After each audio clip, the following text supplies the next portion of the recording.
नमस्कार मित्रों, मैं फूलचंद झजड़िया अपने YouTube चैनल कानूनी नज़रिया पर आपका हार्दिक स्वागत करता हूं। आज कानूनी विषय पर चर्चा के क्रम में हम ये देखेंगे कि कोर्ट में पैरवी करने का अधिकार किसको है और किसको नहीं है। कौन पैरवी कर सकता है किसी की ओर से अदालत के अंदर।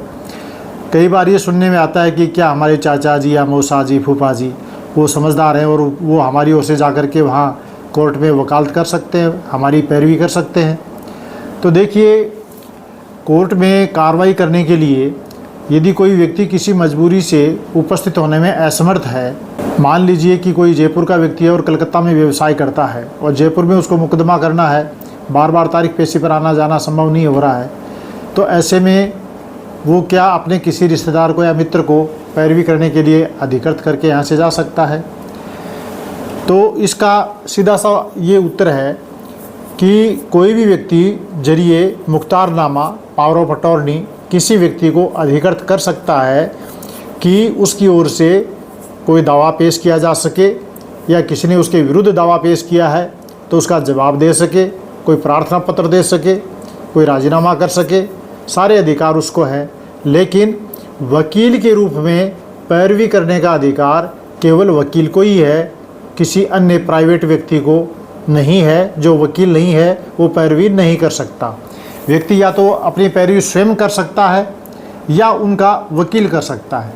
खुद स्वयं जो है उस पर कोई रोक नहीं है। कोई व्यक्ति कहे कि मैं तो खुद मेरा मुकदमा खुद ही लड़ूंगा, मुझे वकील करने की ज़रूरत नहीं है, मैं सक्षम हूँ, समझदार हूँ, जानता हूँ कानून कायदा सब, तो वो अपना मुकदमा खुद लड़ सकता है, उसको किसी वकील की ज़रूरत नहीं। लेकिन वो वकील के रूप में किसी अपने परिचित को, रिश्तेदार को, मित्र को ये मानते हुए कि ये कानून का बहुत ज़्यादा जानकार है और मेरी ओर से ये पैरवी कर ले, जबकि वो वकील नहीं है, तो क्या वो वकालत उसकी ओर से कर सकता है? जी नहीं।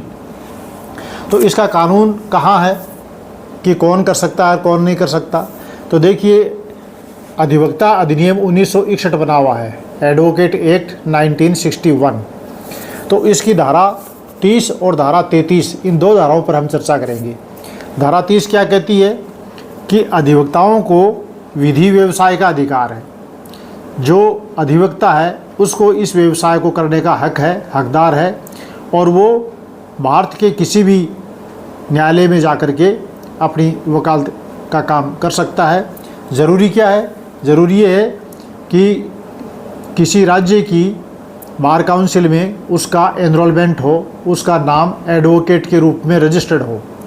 यदि एडवोकेट के रूप में किसी व्यक्ति का नाम रजिस्टर्ड है तो वह अधिवक्ता है, वकील है, और वह वकील किसी भी व्यक्ति की ओर से किसी भी न्यायालय में पैरवी करने के लिए सक्षम है। उसको अधिकार दिया जा सकता है। वो अपने मेहनताना फीस अपनी लेते हैं और वकालत का काम करते हैं।